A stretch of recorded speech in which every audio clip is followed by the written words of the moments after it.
What's up, everybody? Welcome to the OddsJam NBA Show with your hosts, Matt and Puneet. Puneet, how we doing? How we doing, my cool Cubs and berries? That's a deep cut. Show. It's a deep cut for the real ones out there. Episode 1. Feels good to be back at it. We're sitting here on Taco Tuesday. Yeah. Look at this. I got a Taco Bell shirt from Vegas Damn. as well. Look at that. I'm wearing the same exact shirt I wore yesterday. I haven't showered. That's fine. Yeah, I mean, That's I'm how on, we like I'm on video all day, but whatever. It's all good. So how you doing? It's Tuesday.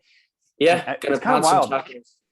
Yeah, I don't know. I don't know what I'm having for dinner. Maybe some Lido's pizza. Who's to say? Ooh. It's kind of wild though. The season starts in a week from today. I did like it's kind of sneaks up on you with like NFL going on, and then you're just like, oh shit, NBA starts in a week. What the hell? I mean, October is literally probably the most hectic month when it comes to sports because you're in full-fledged football mode. Then here comes October baseball, which I don't really pay attention to baseball that much in a regular season, but come postseason, it's electric. And then, basketball just sneaks up on you and you really have no idea. Like I honestly forgot that the season started next week until maybe 2 or 3 days ago. So yeah, I had no idea. I was like, oh, I got time to like look into the futures and all that stuff, but nope. And then I'm pretty sure hockey starts in it's starting tonight, actually. Yeah, that's what I thought. We're recording this on Tuesday. But so episode 1, we're going to be going over our favorite futures. I think we're just going to do a top 3, and then we'll maybe highlight some what do you call it? Some what do we have? Some honeypot. Some props. Not some props in betting terms. That's not what we're looking at, but just some some grab bag type of things that we like, some spicy takes maybe. Some honorable mentions. Some honorable mentions. We'll go over probably our picks for East and West conference champs as well as NBA champion and then MVP. And I think we will call it there. But yeah, maybe some bold predictions to end. But I feel like just to get started, we should probably just do a quick overview of like what's going on in the NBA landscapes. I feel like it's just especially in the West, like you have Kawhi's injury to he might not play all year. You have Jamal Murray who might not play all year. And then in the East, you have the whole Ben Simmons situation, which the news today says he's just like showed up in Sixers facility and didn't tell anybody. He's just like, okay. Can we talk about that for a second? I imagine he like showed up with just like a boombox, like in those rom-coms, like the so what I'm confused about, and since you're a Philly fan, maybe you have more context on this, but so Rich Paul was the one who was in constant communication with the organization, with Philly. But he never told them that he was going to show up, and Ben just kind of showed up one day and knocked on the front door and was like, hey guys, I'm here. That's literally what happened. It's like he's calling me right now, actually. Who is? Ben Simmons? Ben Simmons, Letting you know. Yeah, it's wild. He Ben Simmons just like totally cut off communication with everybody. He's like, hit my agent. Like, I'm not talking and even Embiid, like there's like a report that a bunch of players were trying to go visit him in LA, and he was just like gave him the backhand, just like, nah, don't do it. And then they came out with like bogus story after bogus story trying to get the Sixers to trade Simmons, like how the teams were like too tailored towards Embiid, and like that's why he couldn't. That's why Ben never succeeded, which is like I heard that narrative, which is like bullshit, because like they did so much stuff to try to appease Ben. And then like after that, like he didn't get traded. They came out with another story that said like the Sixers were too good, so Ben wasn't able to develop because they were too good when he was started. It's like ridiculous. And then they like told Windhorst like that the Sixers were declaring war for not paying him. Like, so you're not showing up to work and you're not getting paid for it. Like, yeah, it's just so stupid. Yeah, well, let's move forward, because I know you could talk about that for hours and hours. Yeah, the last thing, not Ben Simmons related, is just the whole Kyrie Irving nonsense. Honestly, I'm glad that the GM went ahead and said. So the news is that Sean Marks came out and said Kyrie. At first, it was Kyrie was going to be playing non-home games, so all away games outside of New York, he'd be able to play in, and would practice when they were travel with the team, essentially practice and basically play 41 games. But then Sean Marks, the GM, came out today and said, no way, screw that. Get yourself vaccinated. Otherwise, you're not playing. You're not practicing with this team, which I'm all for. Yeah, I applaud that. That's awesome. That's stupid.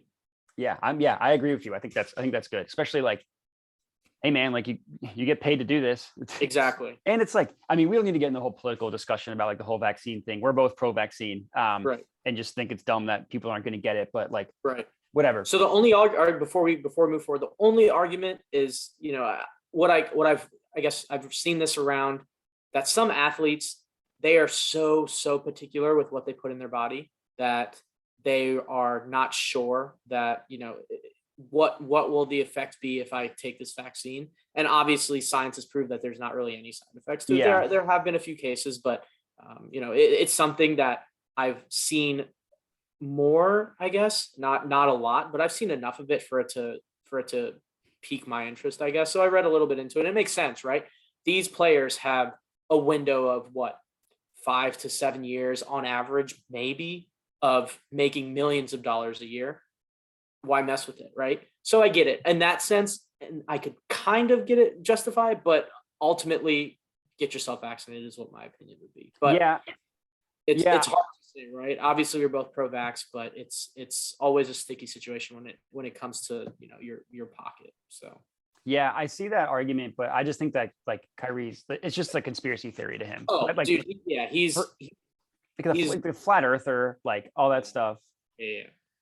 Yeah. With him, it's completely different, which I should have mentioned. But yeah. No, I understand that argument. It's like athletes are like psycho about what they like. Tom Brady doesn't eat freaking strawberries because like his stupid ridiculous TB12 method. Yeah. So right. So that's just like quick NBA landscape. There's like some free agency stuff, but like overall, the top teams are the top teams. Like Nets are going to be up there. Nets, Bucks, Lakers, all that stuff. The only thing to really worry about are the injuries. And I guess Clay's coming back. I like that. I actually let's get into it. Yeah, let's get into it. That's a good segue. So I'll start with my so I figured we could do top 3 starting at number 3 and then going to your number 1. Okay. All right, okay. Go ahead. Yeah, that works. Cool. Yeah. So my first one is actually, this will be my third, will be the Knicks make the playoffs at -150 on Pinnacle. So keep in mind, we are, we're looking at some bets here, using Pinnacle being the sharpest book in the world. So Pinnacle has them at -150. That's also on DraftKings. So yeah, I mean, their team was very good last year. What they finished the 5 seed and the 4 seed lost. Yeah, they got all the way up to the 4 seed. Yeah. So I mean, let's talk about the East real quick. You'll have the Nets, you'll have the Bucks, you'll have Sixers, Celtics, and then after that, you're gonna have the Hawks, the Knicks. And then who else am I missing? Miami. That's 7. And then you'll probably have Indiana, Charlotte, probably battling between 8 and 9. So for me, Chicago will definitely be in there. I think they'll probably also end up, around that 7, 8, 9. So I think they're going to be close in the play-in range too. But it's going to be interesting. I do think that -150 for that team, adding Kemba Walker. I know he's, injury prone and everything, but I think that regular season Kemba Walker generally gets it done. So in addition to what they already have, I think that's a pretty sure bet for me. And I've already put some money on that person. Yeah, no, I like it. I mean, if you look at the East, I think to play devil's advocate, the arguments against is like we talked about, is going to be much more difficult than it was before. Like you're not going to get those like the teams that are the 8 seed that have no business being in the playoffs. It's going to be a little bit closer. Like the Bulls are going to be better.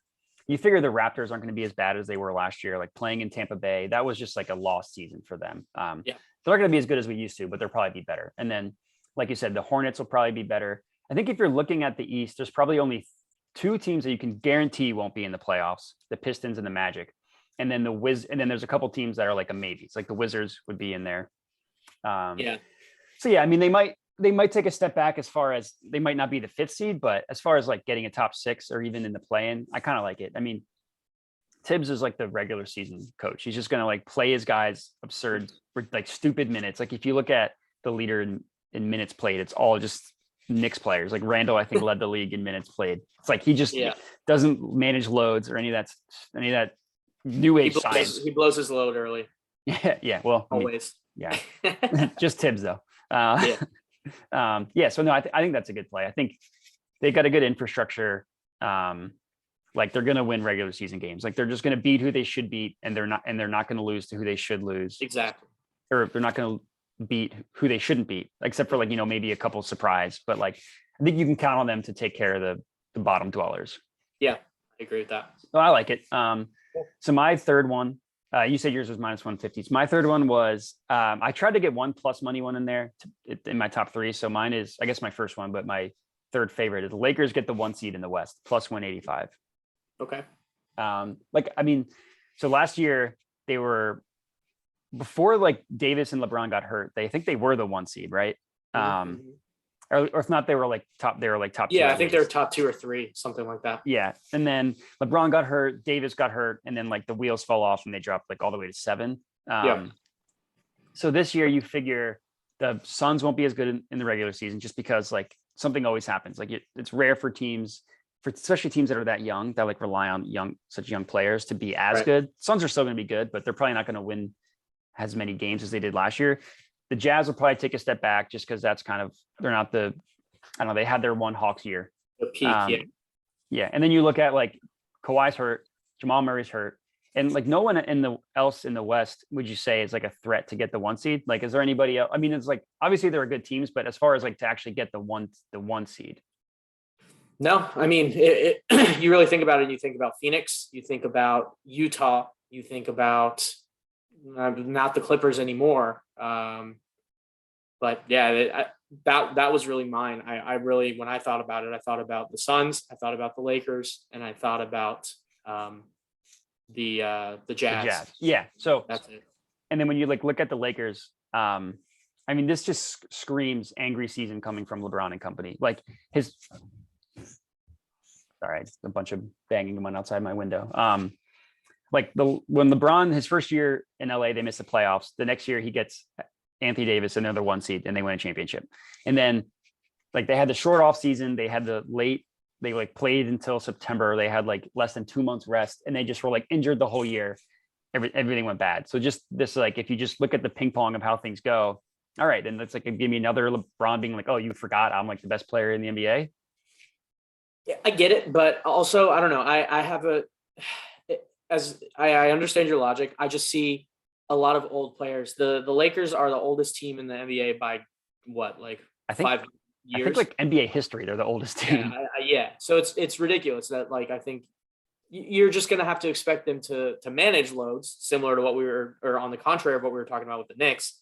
They don't care. They're going to play all their players regular season the entire time. But Lakers, no, they're definitely going to. I can see, being someone who watched Russell Westbrook for a year in Washington, he's going to miss a lot of games. Anthony Davis is going to miss games. LeBron James will probably take some hiatus at some point because they don't care about the regular season. They're now set on making it to the championship and winning. That's all they care about. See, Carson agrees with me. Yeah, I think he's mad that I picked them. Yeah, I mean, I guess my logic is like, I've said a lot of bad things about Russell Westbrook, and I will continue to say them. Right. But he's like just a regular season player. Like that Wizards run. Yeah. Jesus, Carson. I think my house is getting broken into. That Wizards run the end of the year was like all because of Russell Westbrook. Like even Brad Beal was hurt, and that team was like trash. No offense. The team had no business I guess in the East, whatever. So like he'll miss some games, but like there's going to be some regular season games that they would have normally lost that Russell Westbrook is just gonna be like, nah, like that's not happening. And I think they have enough good players that like, yeah, you might get LeBron take a week off, but then you have like Davis you have Davis and Westbrook, and then you have like Kendrick Nunn's not bad. Melo's gonna be out there. Yeah, Hoodie Melo. Like Kendrick Nunn's not bad. Like you look at the roster, it's like they have a lot of just like players that can play. It's not like they do that you have to rely on. So they do have a solid team put together that could win in the regular season. Well, because in regular season, generally the better teams even out. It's in the postseason that I think that it'll be really interesting to see how well they play. Usually LeBron-led teams are pretty tight-knit. He's done a good job of keeping that chemistry and keeping that team pretty solid usually. I don't think there's been a year. It's funny because I actually saw something today where it was like, what's Kyrie done after LeBron left? Absolutely nothing. But before, when he was with him from the age of when he got drafted to the age of 24, the year before LeBron left, he was all NBA first team. He was champion. Yeah. He was, like just rookie of the year, like all that stuff. And then after LeBron left, nothing. He hasn't done anything since. But yeah, the LeBron effect is still very relevant. So I see it, but I'm also worried with, like I said, they're just really old. They're gonna be resting a lot. LeBron's a year older. I know he's, him and Tom Brady are aliens. They don't age, but it's gonna affect them. I think it'll affect them a little bit. Yeah. So, yeah, that's fair. That's for plus money. I thought, yeah, exactly. That's why it's plus money. That's why it's plus. Yeah. So speaking of the West, though, and speaking of plus money, my second one is actually the Clippers are going to be the 6th seed or better in the West, and that's plus 115. So they can be 1 through 6 essentially. Yes. Okay. So with that, they won't win the Pacific Division. Obviously, that has the Lakers, that has Phoenix, that has the Warriors, who, I mean, huge wild card this year, honestly. Yeah, that's going to be wild. That'll knock them out of the top 3 for sure. But then that leaves basically the Mavericks, which is just Luka because Porzingis sucks. The Nuggets, I mean, again, they're going to be out without Jamal Murray, like you said, so not really too worried there. And KPJ, he can't play defense, so I mean, whatever he can score, that's all he's going to do. So really, if you think about it, you have the Suns, you have the Lakers, you have the Jazz, Clippers, Warriors probably then come into the mix, and then Mavericks, Nuggets. Yeah. So I really think for plus money, that's almost a no-brainer for me. Yeah, I think it's just, I mean, Kawhi never really plays in the regular season. So like that, I mean, obviously he plays more than not ever playing, but he normally does a lot of load management and stuff. They got a good team. That's why they just re-signed Terrence Mann, who like came out alive in the playoffs last year. Paul George is good. They got a good squad. And I like, one thing I really like about Ty Lue as a coach is he's just willing to like experiment with a bunch of crap. He's like, okay, he just like uses the regular season as like a lab. And he's just like, all right, let's try this. Let's try this. So I appreciate that, especially because my head coach I root for is Doc Rivers, who's just like, now we're playing this way. And like, that's just how it's going. Yeah. So I just, you wonder like how much of a toll it's going to take not having Kawhi the entire year. Pretty much I mean, I guess they haven't really come out with it, but. I mean, if you put a timetable on it, he'll probably won't be back till like what, April, May. So yeah. And the West is just such a gauntlet. It is. Every year there's always a new team that shows up. And like the Suns. No one had the Suns being like, I think we had them thought they're going to be good. Like I know you took a future on them, but like no one thought they're going to be as good as they were. And like the Jazz vaulting into the 1 seed. So I don't know. I mean, for plus money, I don't hate it. I think that there's so many good teams in the West. Mm-hmm. That's what's tough. I mean, I bet on the Lakers to be the 1 seed. So like, obviously you kind of just have to. I mean, I'm putting a lot of faith in Paul George. I think he thrives as being an alpha. So with Kawhi not there for the majority of the season, I feel like he knows he's going to be the alpha. And I think that's very well for him in terms of his psyche. And I think that'll help him moving forward. And honestly, I think I would even look into his over on points per game because I think he's going to be in that MVP conversation this year.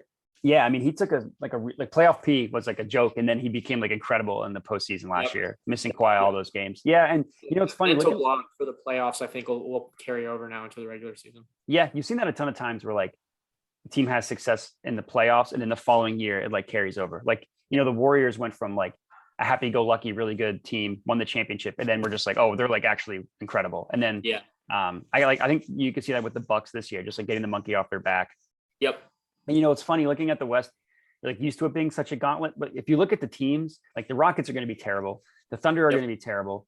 Timberwolves, who knows? The Kings are always terrible. The Spurs could sneaky be awful. So there's actually like the West won't be as good as we're used to seeing. It's funny. Normally like the East is terrible. And now the East is like more balanced just without the heavy hitters that the West has. Yeah. I mean, that's the thing. The West has now become extremely top heavy. It feels like, which used to be the case in the East. So it's cool to see it kind of switching gradually like this. Yeah. It is cool. Finally, the East won't be such a joke for us. Like it's been our entire lives. Yeah. So my second one, talking about terrible teams in the West, I'm taking the Rockets under 27.5 wins. I just don't see us like, they're going to trade John Wall. They're going to trade Eric Gordon. Christian Wood, I mean, they just signed him. So like maybe they'll hold on to him because he has a lot of time or like a lot of years left on his deal. But like, who is left on the Rockets?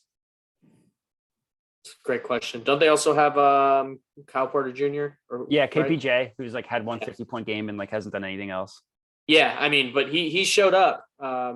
when they traded him, he was doing pretty well. He had that 160-point outburst, but then he also had just quite a few good games, 20-point games. Yeah, getting rid of John Wall, it's cool that they're doing that in a mature way, unlike Philadelphia.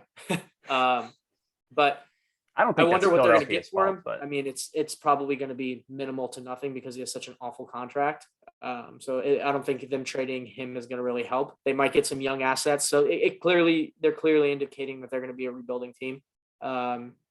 So trading Gordon will probably bring them back some draft picks. John Wall will probably bring them back some expiring contracts, maybe a draft pick. I don't know, but yeah. I mean, I don't really see them making too much noise at all. And there has to be a bottom dweller. And I think they're definitely a candidate for one of the worst teams in the league. So that's a pretty solid bet. Yeah. I mean, what do they lose? Like 16 straight, like after the Harden trade or something last year? Like I forget what the exact stat was, but they lost a ton straight. And like, I don't know. I just think this, like, the Harden trade, if you look at what they got, like what did they get with the Harden trade? Like they're going to get the Nets picks for the next like 3 years when the Nets are going to be the best team in the NBA. And they didn't get any young talent. They got Oladipo, who they traded. Yep. And that was it. Like they didn't get any young talent. They like really botched the Harden trade. Yeah, I think they just wanted him out, and we're just like, whatever. I think they just wanted him out of the West, and they didn't want to give him to Daryl Morey and the Sixers. I like fully believe that because like the Sixers had a better offer than what they ended up. Oh yeah, 100%. Yeah, they were just out. They were just out to spite Daryl Morey. Yeah, so like I don't have a ton of analysis on this. Like I calculated the true line using OddsJam. So like I'm getting it at -120. I have the true line at where's that? Like -139. It's like you're getting the positive EV play from like the -1, almost 140 to -120. And like there's always going to be a team that wins less than 20 games. I think the Rockets are as good as candidate as any to be just that bad. That's solid. I like that. Speaking of positive EV, actually, my third one is also positive EV. So Pinnacle has this at +120, and it is on DraftKings currently at +135, and that is the Hawks to win the Southeast Division. So really, the only other team that they're competing against here is the Heat. Heat, obviously, big news. They added Kyle Lowry. And in the preseason, I guess they're two young guys. They look good. Tyler Hero and Duncan Robinson look good. I mean, I just, with that team, they're solid all around. I think they'll play well. But I do think that the Hawks figured out something. I will say that there will be kind of that issue of Trae Young not being able to jump into people and draw fouls anymore. Because you can see it a lot this preseason that the refs are really paying attention to that and not calling that at all. But I do think that the Hawks are younger, feistier. I think that they are, after their playoff run last year, I think that they're just what we talked about, how teams kind of figure it out in the playoffs and then they all of a sudden kind of catapult. I think that might apply here. So again, positive EV +135. I'll take that. I'll take them to win the division there. Yeah, I don't hate it. I mean, we could just say mine right now. My number one is the Hawks over 46.5 wins. Oh, perfect. Yeah. So that's another positive EV play. DraftKings has it at -115. I calculated the true line to be at -143. So even taking out the VIG on Pinnacle, it's priced at -143. Everything you said, I totally agree with. Fortunately, that's not super fun. I think regarding the Heat, they just scream like a team that's not going to care about the playoffs. Not going to care about the regular season. And so they can play in the playoffs. Like they have such an old team with Lowry, PJ Tucker. Like Jimmy Butler's got his old legs from all those Tibbs years. Bam's kind of been banged up. They do have some young talent, like you said, with Hero. I like who's like Precious Achiuwa. Yeah, he's fun. And yeah, I think they're just like the Heat are going to be better in the playoffs than they are going to be in the regular season. Like that is going to be a tough team to score on in the playoffs, but regular season, I mean, they went to the finals when they're like the 4 or 5 seed last year. So like they've kind of shown they can do it. And then the Hawks, I mean, everything you said, I agree with. And I was like, their win total at 46.5 was like kind of surprising to me. Like I figured that would have been higher. Yeah. I mean, do you think of them as a 50-win team though? I personally, not yet. I think they need either, I mean, Trae Young is Trae Young, he's definitely one of the young superstars in the league. And that's where this league is obviously heading is leaning on these young superstars like Luka, like Trae. Yeah. But he needs one more, I think, big time, or if Collins develops into that big time guy, I can see them winning 50. But it's you're going to have to see him develop quite a bit, I think, in order for them to do it, because you definitely need that 1-2 punch, I think, to get those 50 wins nowadays. Yeah. I mean, like it's not quite 50. It's like 47, 48. But yeah, I see what you're saying. It's close enough. Yeah. To me, Trae Young just like screams like a guy who's always going to be good in the regular season, who's like, who's going to dominate the first round or two of the playoffs when like teams don't have enough on offense to target him on defense. Like, I think this is like the best playoff run he'll ever had. Cause like, if you look at the teams he played, like the Knicks could not target him on defense, like didn't have the players, and neither did the Sixers. So like in the Bucks had like no idea what they're doing on offense. Like eventually they figured it out mainly against the Suns, but like, so I don't think he'll ever be as good in the playoffs as he was, but like, I don't know that they're just like a deep team. Like if you like, they have DeAndre Hunter, who's really good, Kevin Huerter, who's good. Like Cam Reddish, that kind of came into his own at the end of the playoff run when he was healthy. Then they have like Bojan is good. Clint Capella is good.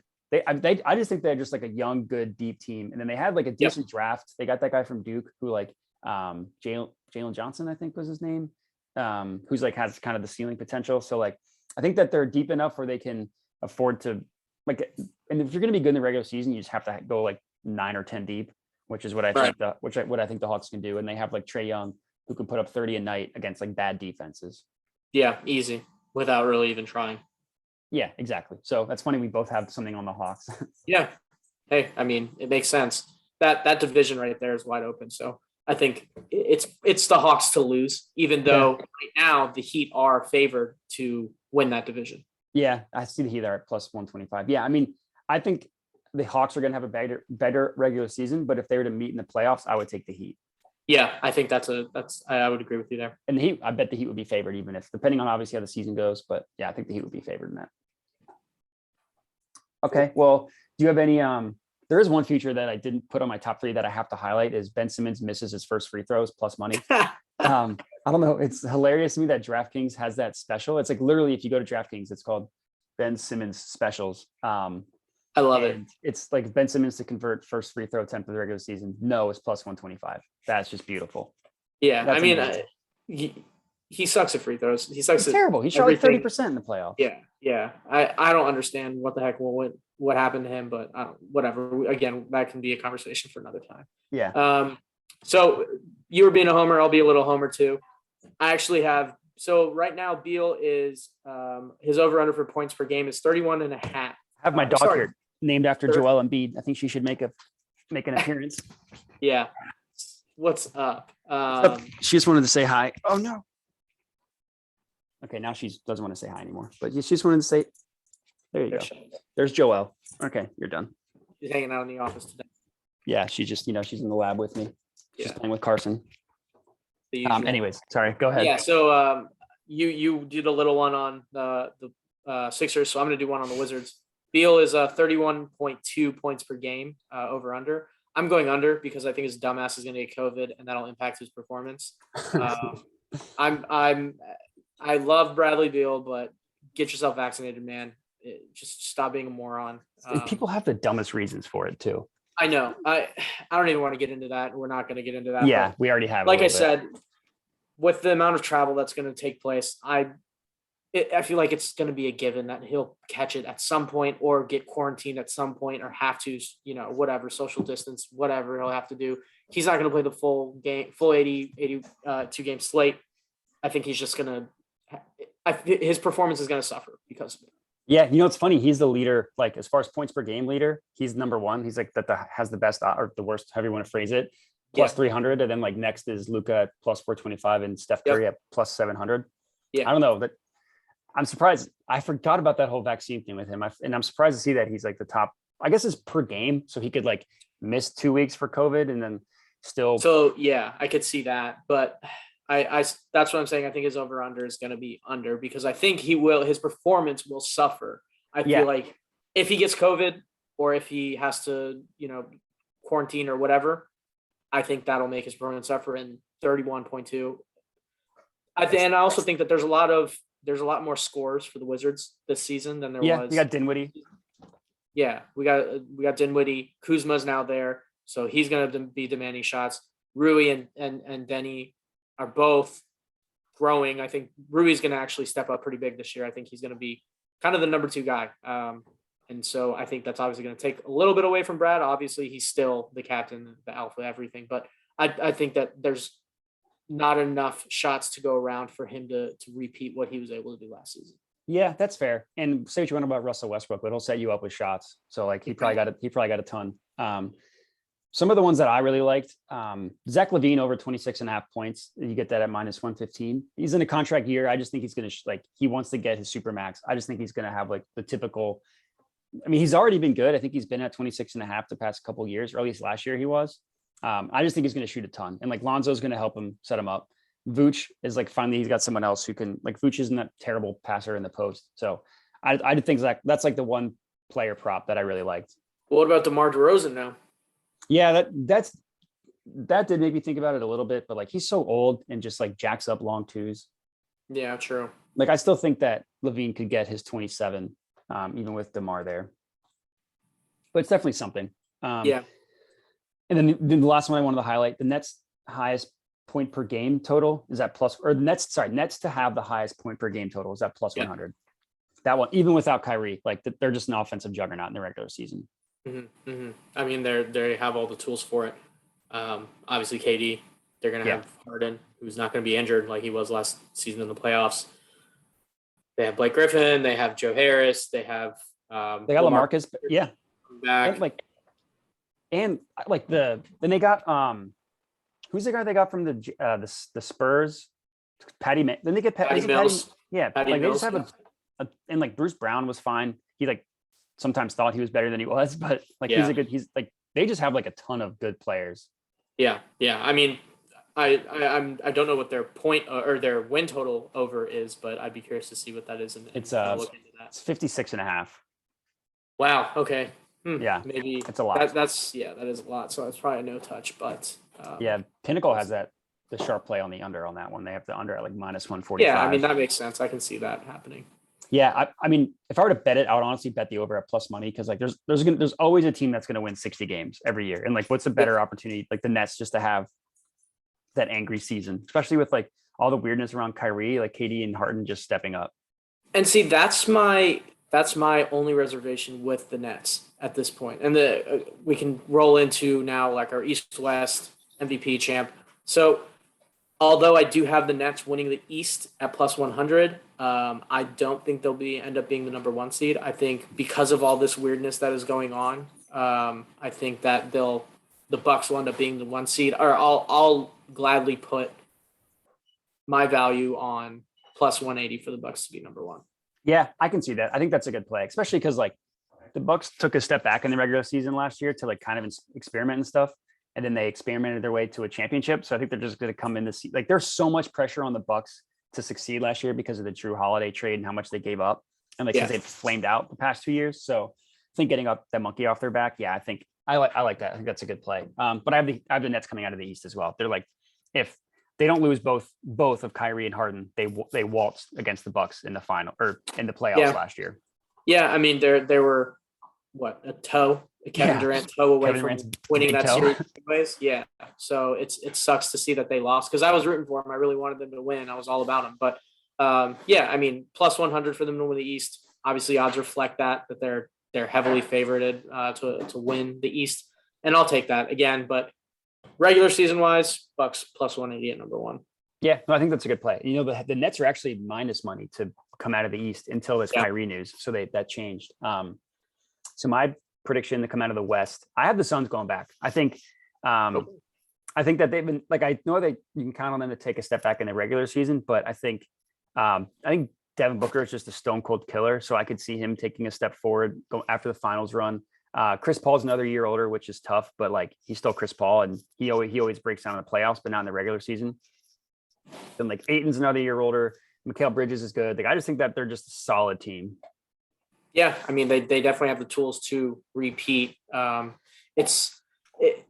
feel like they will have more competition this year, and this is, you know, my West pick is a huge wild card. So Pinnacle has them at plus 517 to come out of the West. Wow. DK is plus 550, and that is the Warriors. Warriors. Yep. So as my phone is ringing again. Yeah. I will say that I think we'll see what happens with Steph Curry, and obviously he's going to still score a bunch. I think the big wild card here is Clay. So we'll see what happens there in terms of how he kind of comes back from that injury. I know it was an Achilles injury, so it's usually pretty bad, but you just love the guy, right? You can't not love Clay, and I think everyone's rooting for him, and I think that'll be good. And seeing them back at full strength, you've seen what they were able to do with the core of Draymond, Steph, and Clay before. Yeah. I mean, record in the NBA of all time. So I can see it's a stretch, but I'll take it. I'm excited to see what the Warriors do. They kind of were hated for a while, and I think they got some sympathy points back and are going to be kind of that lovable bunch again this year. Yeah, I mean, I think that it's like they became the villain when they got KD, but then like KD towards Achilles, Steph or Klay Thompson towards ACL, and then his Achilles in like back-to-back years. They lost the finals. They were terrible last year without them. Yeah, I mean, they have the second best odds in the West, so I think they're plus 550, but there's so many good teams in the West that like they're all just kind of jumbled together. Yeah. And I don't hate it. I mean, I think the only thing for me with the Warriors is they're kind of like trying to balance like their young talent with like their superstars. Like they drafted Wiseman last year, who was just a terrible basketball player, just like an athletic body who has no idea how to play basketball. So you wonder if they're going to keep giving him minutes. And like they drafted Kuminga, who's kind of a similar Jonathan Kuminga, who's kind of in a similar boat as Wiseman, where he's just like incredibly athletic, but just has no idea how to play basketball. So I think that they're a candidate for like making a swing. Like if Beal becomes available, if Lillard becomes available, there have been talks about the Ben Simmons trade, but I don't really think that makes sense with him and Draymond. I don't really understand that. And then there's like their surprising superstar, like if Zach Levine wants out because like it's his contract year and the Bulls suck or something like that. Like there's always going to be some player that randomly becomes available. Right. I think that like the Warriors are like the most primed to get him. So if at 550, I think that's good value. The Lakers have the best odds at plus 200. I'm surprised that neither of us took them. Yeah, I know. I mean, I thought about it, but I just can't get over the fact that they're so old. I can't get over the fact that they have Russell Westbrook on their team. Yeah, so. I know. Westbrook, so that's your reason. That's mine. And I mean, personally, I would love to see a Nets Warriors finals and have KD versus his old squad. That would be awesome. Win one without them. So that'll be fun. That would be awesome. So who do you have winning? I have the Nets. Yeah, I mean, I have the Nets going, winning as well. They're just like they're plus 200. They have the best odds. The next closest is like another 200 points plus 400. They're just like. I mean, I think I'll caveat it with Kyrie being back. I would hope that by the playoffs they either figure out what they're doing with him or he's back. So I think mine is contingent upon that, but I still would. I've already have, and I probably will continue to put some money down on them winning the title at plus 200. Yeah, I already have it at plus 200, but if it drops, I'm just going to like hammer that. Because like personally, I think even if Kyrie, like if Kyrie tears his ACL and is out the entire year, I still would pick the Nets to win the finals. Like I just think having Harden and KD is just like a healthy Harden and KD is just unstoppable. Yeah. I mean, having a one KD is unstoppable. Then adding like a healthy Harden is just ridiculous. Yeah. And honestly, with that, I have my MVP as Kevin Durant. He is plus. So do I. He's plus 621 on Pinnacle. The last I saw it. Yeah, I think. Where is it? Is it on? But anyways, yeah, like it's just as when you saw him lose by a big toe last year, I feel like KD has always been public enemy number one. I feel like when that happened and the way he kind of gracefully handled losing that series, I think that changed the narrative on him and everyone's view on him. Now he's kind of looked at as he's kind of getting more love again. And I think that always goes a long way in the media of pushing who they want to be the MVP. And if Kyrie's out, that's one less mouth to feed for the Nets. And I think he's just going to pick up and want to show that he is the best player in the world. And I think he'll do that. And obviously voter fatigue is a thing. I don't think Jokic is not going to win again. There's no chance that he'll win. I don't think Antetokounmpo is going to win again because he's just going to be kind of on a victory lap this year. Steph, probably not because, I mean, I don't think they're going to be that high in the West to warrant him winning the MVP.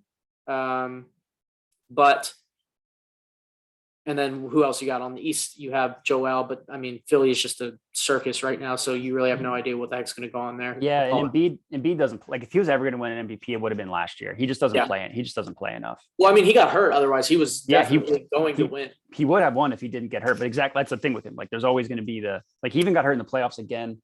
Yeah, I mean, everything you said about KD, I agree with. And I just think like last year, he had his load managed. He like missed like 7 weeks with a hamstring injury.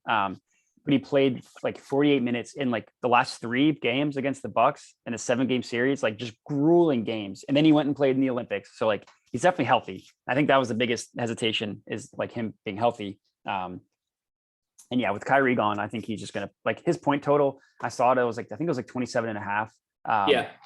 Yeah, I would take that over. I think it didn't make my top list, but like, I just think it's 27.1. So yeah, I think that's good. I mean, everything you said, I agree with. Yeah, I think last year we both also took Luka, and this year we both took KD. So Luka will probably end up winning this year. Yeah, he's the best odds. I was surprised because, like, I don't know. I mean, Luka's obviously he's amazing. Luka's amazing, but the team sucks. Yeah, the team sucks. Porzingis is terrible. Like, and he's an asshole because he wants to be the top dog, but he sucks. And he's terrible. Like, be better, and then maybe you can be. Exactly. Yeah. So like, I didn't see that, and then like it goes Doncic. Yeah, Luka, then Giannis, then Durant, and then Embiid, and then Steph. And then after that, you have like the random, like Trae Young, I don't think is the terrible. Like if you want to throw a dart, like plus 1,600, I don't think that's terrible. Like Devin Booker. He's not ready. There's no way Trae's going to win it before Luka. I can say that, I think, with like 99% confidence. Yeah. I mean, it is a narrative-driven award. It's like if you look back, like Jokic last year, all that stuff with Giannis 2 years ago, 2 years ago and 2 years in a row. But I don't know, like if the Hawks are like we think like go over the win total and win their division, let's say they get like a 3 seed, like they pass one of the heavy hitters in the East. I don't know. I could see it. Yeah, I guess. I personally, I don't think that's ever going to happen. I don't think Trae Young's ever going to win MVP. Yeah, I mean, you would have said that about Jokic before last year. Yeah, probably. Yeah, but that was just due to injuries to everyone. I mean, last year, like, MVP candidates. yeah, Embiid, Giannis, or not Giannis. LeBron. Yeah, I mean, everyone got hurt last year. It's tough to. I mean, this is going to be like, I love how people call the LeBron championship a Mickey Mouse ring, but like if there's ever a ring that was Mickey Mouse, it was last year, because like the Suns, everybody the Suns played was missing their best player, and then the Bucks like would have lost to the Nets if one of Irving or Harden were healthy. But hey, I mean, if the Sixers had won last year, I wouldn't have told anybody it was a Mickey Mouse ring. So like, exactly, flags fly forever. Yeah, all those Milwaukee fans are gonna never listen to our pod again because of you. Thanks. Yeah, hey, I'm not calling it a Mickey Mouse ring. I'm just saying if it was gonna be a Mickey Mouse ring. Okay, nice technicality there. I like it. Welcome back, Milwaukee fans. Instead of the Lakers one, anyways. Yeah. So you got some bold predictions? Anything you want to fire off before we head out? Just the last thing. Dame's gonna get traded. Oh yeah, to where? Yeah. I don't know where, but he's definitely gone. There's no way he would want to stay in Portland after they do absolutely nothing for him every year, and he just has zero help. Disgruntled superstars, as much as he tries not to show it, he has to be disgruntled. Seeing everyone else advance in the West except for Portland because they do nothing to help him. It's just at this point, it's run its course. He has to get traded. It just I don't see how he could be there for one more year, because they're not going to do anything this year. I firmly believe that if that report didn't come out over the Olympics, that once the Olympics ended, Dame was going to request a trade. If he would have requested it. I think he would have done it, because I think he would have done it in private, because I think he definitely doesn't want to create the circus that like Simmons did, that Jimmy Butler did, that Harden did. I think he would have quietly liked to have been traded. Kind of like I think he loves the city, kind of like the different sport, but like Stafford wanted out from the Lions, but like you never heard it. He was just, next thing you knew, he was just traded. So I think if that report didn't come out, I think he would have been traded. Because he was on record saying like, I want to see what they do in free agency, and they didn't sign anybody. They didn't sign anybody in free agency. Right. They just re-signed North Howell. Great. Yeah, because that's really going to put him over the top. I don't understand Portland the last 6 years. I know. Absolutely. They needed to do something like every time, and they never did anything. Like, yeah, I'm with you. I think that he just didn't want to become the villain. I think that's why he didn't record. I think they're going to suck this year. Good guy, right? Yeah. I think they're going to suck this year. And then he's going to be like, all right, like, can you please trade me? Yeah, exactly. Honestly, take their win total under, because I wholeheartedly think that he's going to be gone by February. If he's traded, they're going to be even worse. So it's at 44.5 and the under is plus money. So I'm with you. I like that. So what do you think about Beal? You think he stays? I think he rides it out. Yeah, I think he stays. I think right now, because he's not getting vaxxed either, that's going to be a huge blemish on his trade value. And the Wizards, they used to be with Grunfeld idiots when it came to managing the players and trading and free agency. But now I think under new management, I think he'll stay. He'll end up staying this year. I mean, and he'd command what, like 50 cents to the dollar if he were to get traded because of the vaccination status. I feel like it's going to be a bigger impact on the league than a lot of people are really making it out to be. It's not really talked about too much right now. I think Kyrie is the first domino to fall, but I think it's going to end up being a lot bigger than people expect it to be.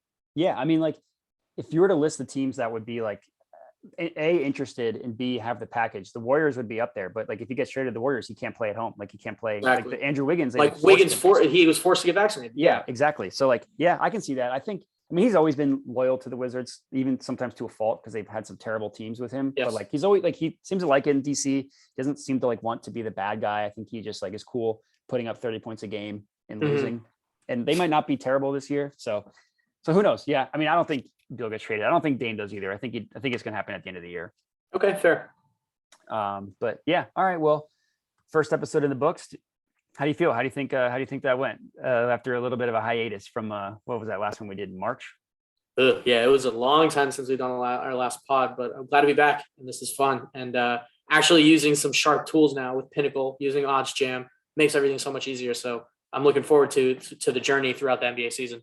Yeah, I'll say before we hop off that, moving forward, when we start talking about like actual games and stuff, we're going to be using the OddsJam tool a ton. So if you haven't signed up yet, I'll definitely make sure to look into the industry plan, because I mean, if we had this last year, I mean, we would be rich by now. We'd own the entire world. Yeah, I mean, we'd be on our yacht right now recording. So with Jerry Jones. Yeah. All right. Well, that's going to wrap up. Puneet, any parting words? No, happy betting, and we'll talk soon. Thanks all. All right. Peace.